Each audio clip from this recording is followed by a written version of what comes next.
Under the Speaker's announced policy of January 9th, 2023, the gentleman from California, Mr. Valadao, is recognized for 60 minutes as the designee of the Majority Leader. Mr. Speaker, I ask unanimous consent that all members have 5 legislative days to revise and extend their remarks and include extraneous material on the subject of my special order. Without objection, the gentleman is recognized. Mr. Speaker, last night the President had a real opportunity to put partisanship aside and speak to all Americans, not just Democrats or Republicans, but to all Americans. Instead of sending a unifying message, we heard even more divisive rhetoric from the President.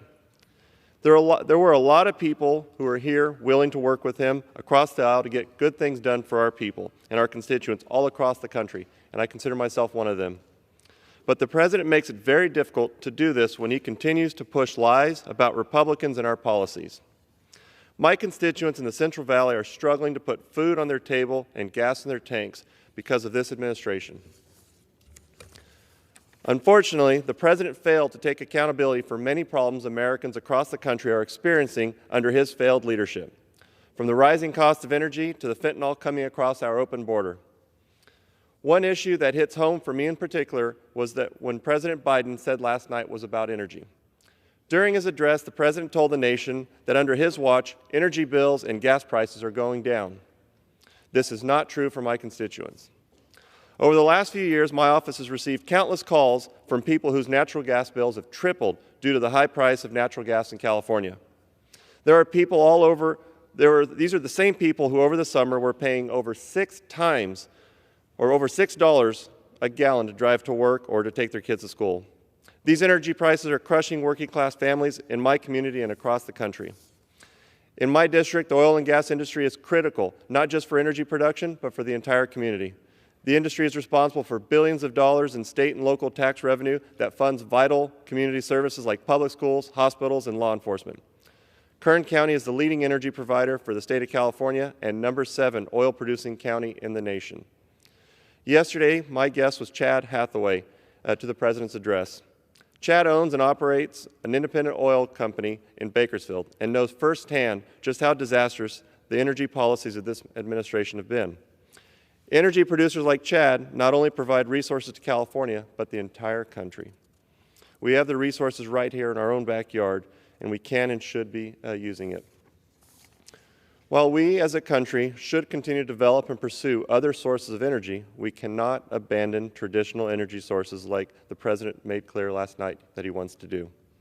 The Biden administration's energy policies are destroying affordable energy, high-paying jobs, and energy security for Central Valley families. There are a lot more stories to share about the impacts of this administration's policies, and tonight, House Republicans are reserved some time to respond to the President's address last night in this chamber, and to discuss some of the problems currently facing our country and the Republican vision for addressing them. I'd like to first yield to my good friend, Mike Johnson from Louisiana.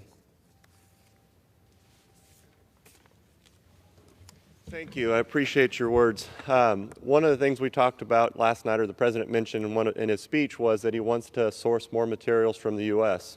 And as we've talked a little bit about energy, we've seen pictures of parts of the Amazon rainforest demolished so they can continue to drill wells over there. So we're importing, we're damaging environments, and we're not doing it here in the U.S., creating American jobs, doing it in the best way we could possibly can in the world, delivering clean energy for our American people. It's totally frustrating, so I appreciate the comments, Mr. Johnson. Next, I'd like to yield to my colleague from South Carolina, Ralph Norman. I appreciate your comments. The gentleman from South Carolina made a great point. We know the history that's happened in this building over the years, and this floor has been used since 1848. And I don't know if I've ever seen a crowd respond like they did last night, but I think it was the appropriate response, being that the President, for the first time in, I think, my 9th or 10th time attending one of these, said something that he knew was false about an entire party. It was unfortunate to see. Next, I'd like to yield some time to Mike Collins from Georgia, the gentleman from Georgia. Well, Mr. Speaker, we've run out of speakers, but just closing comments here.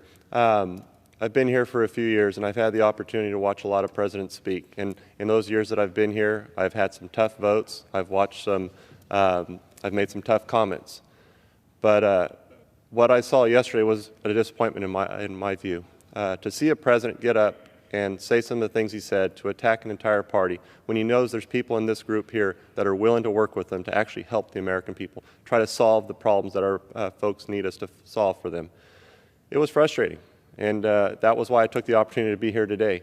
I'm always looking for those opportunities to work with whichever president it may be, if it was President Obama or President Trump or now President Biden. And there's always places we can work together. And we've got a lot of things that need to be resolved for the American people. What I saw last night was an opportunity that was missed by this president, and hopefully he'll be able to make that up and we can get to work for the American people. So with that, Mr. Speaker, I yield back. The gentleman yields back.